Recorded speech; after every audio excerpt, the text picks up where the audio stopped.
about your character in Tron Uprising? I play Zed, who's kind of the comic relief, I guess, within the garage. There's Beck, Mara, and myself. Randy Moore and Elijah Wood's character. We also have worked together. We're friends. Elijah's character talks about, I mean, he's our moral compass. He's the heart of the show, and he talks about really heavy things. Like he is sending the message to the teenage, like that's the Disney message. Like, stand up for what's right. Don't be afraid to be yourself. So my character sort of comes in and has like a little bit of comic relief and levity to that world, and has this enormous crush on Mandy Moore's character, which isn't hard to play.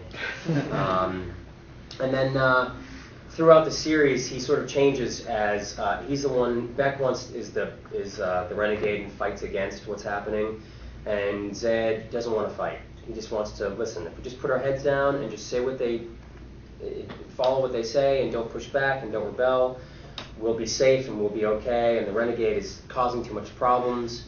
And I like that throughout the series that changes. And he has this different opinion than Beck does about the renegade. And I like that he's sort of the darker side. You know, he's almost for the side of evil, and that changes towards the end. But he starts out as being light and funny, and then he develops this kind of strong personality and point of view, which is fun to play. As the comic relief, do you get to go off script and try some, whatever kind of inspires you to make it a little funnier? Yeah, you can in the original recording, but once the animation is set, it's sort of all over. So they pushed me to do that in the original, recordings of it. And Charlie, the director, is so good at talking to voice actors, and it's something I've never done before. I was the voice of a network for a year or two, but I wasn't voicing a character. This is the first time I was voicing a character. And so I needed guidance because it wasn't something I had a lot of experience with. And Charlie was able to say, like, don't be afraid, like, be confident, push it, take a risk. And so I was doing that in the room, and I was getting laughs in the moment, so we'll see if that'll translate. But it was really fun, really, really fun to do. So how did you like your first voice acting experience, and what kind of motivated you to give it a shot? I don't like how my character looks. I don't like his hair. He's an ugly person. Zed is an ugly person. No, it's it was fun. I'm a huge Tron fan. I'm a child of the '80s, so I grew up with like the game, like playing the game on like the Atari. And if you're into, sort of fantasy and like this, like it's part of your, Tron is part of your cultural vocabulary, I guess, So it was always present. And so when I knew that they were doing a series, I called the voice agent like immediately. It was like, I don't know, get me in this room. I want to be in this room. This is a job that I would kill for, and was lucky enough to get it. And the experience was really fun. I really enjoyed recording with the other actors. It wasn't always that way because it's hard to negotiate everyone's schedules. But being in a room with Mandy and Elijah and all of us working off each other in the moment was really fun. And it's also really great. You realize that you don't have your hands, your body, your face. All you have is your voice. So you sort of take that for granted when you're acting, just normally.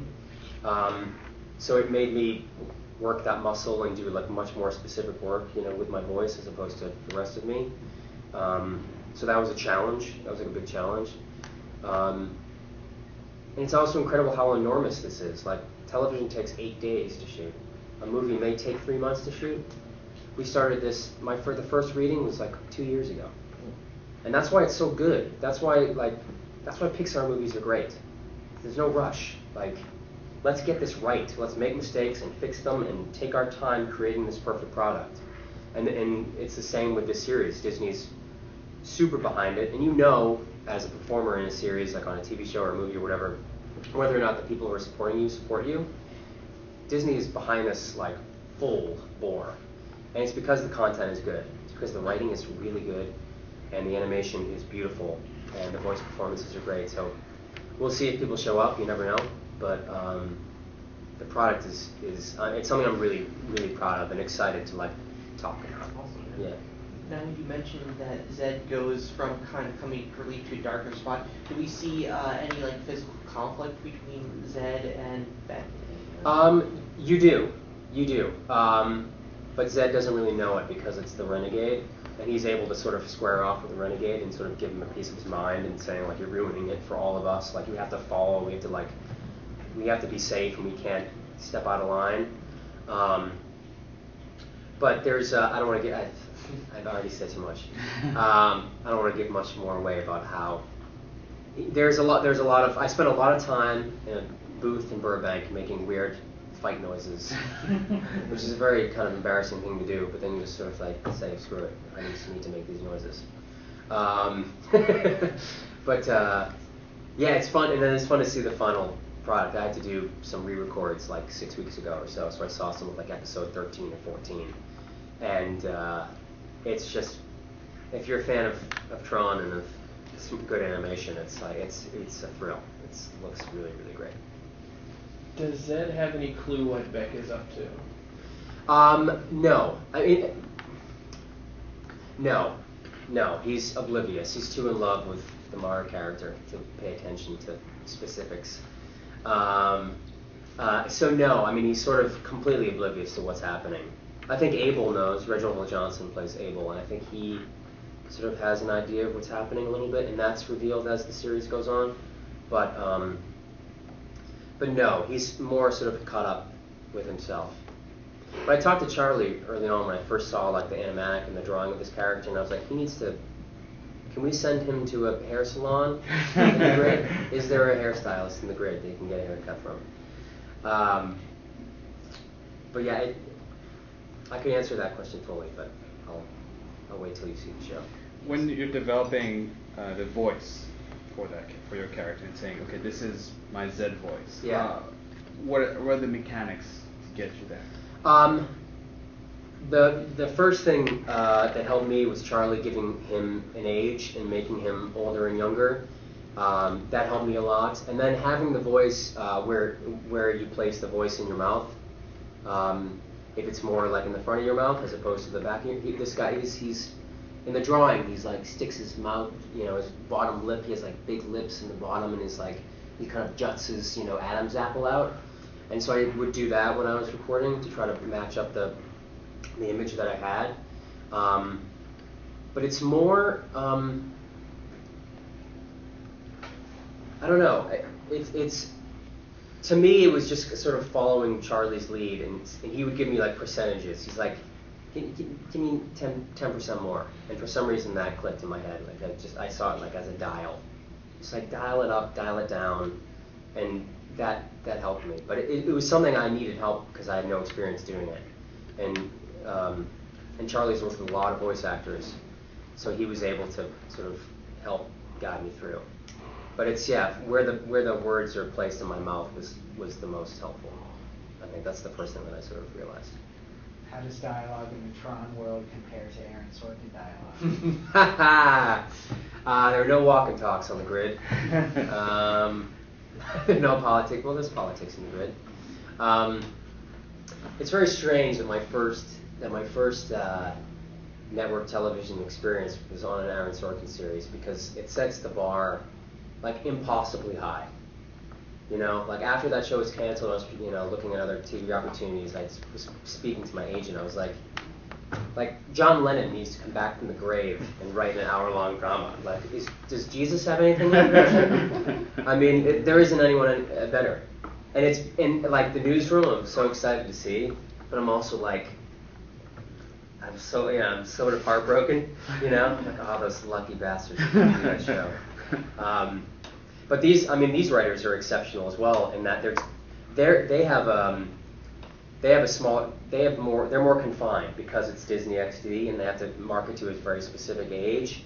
They don't have their full tools of writing creativity, which they can do on Lost and Once Upon a Time and stuff. This world has to be smaller, but it's a show for kids, but it's also like not a show for kids. It's really smart and asks a lot of the audience. It doesn't like force feed kids and like grab them by the hand and like take them like, this is what revenge means, and I'm going to show you what revenge is, like that so many animated shows do. This show doesn't. It just like relies on the audience as like, they're smart. These kids get it. And we're not gonna, it's like an insult to their intelligence sometimes. Like so many animated shows, they just think kids are so stupid and they need to have their hand held. Kids know. Like kids understand human relationships. And these writers like relied on that and sort of like, we're gonna write a kids show, but it's not gonna be for kids. And it's totally comes across in the storytelling. I mean, that's why Tron is sort of special in that way. But I'm sure Aaron will watch it. We have time for one more question. Were you surprised at the level of depth that was involved in the storyline Big and time. mythology of this? Big time. Yeah, I would leave the recording sessions and talk to my agent. I was like, this is a serious show. We're covering a whole lot of things. And I remember reading the episodes going, man, how is this? This is for kids? We're talking about big like life questions. And I love that the creators and the writers were like unafraid to push, to make it hard, to make it smart and savvy. And I don't know if I mentioned this in this room before, but it takes 8 days to shoot a television show. Did I already tell that speech? Fantastic. I won't give it again. But yeah, I'm sort of blown away by the size of it and the scope. And I've only seen one episode, so I can't wait to see the rest of them.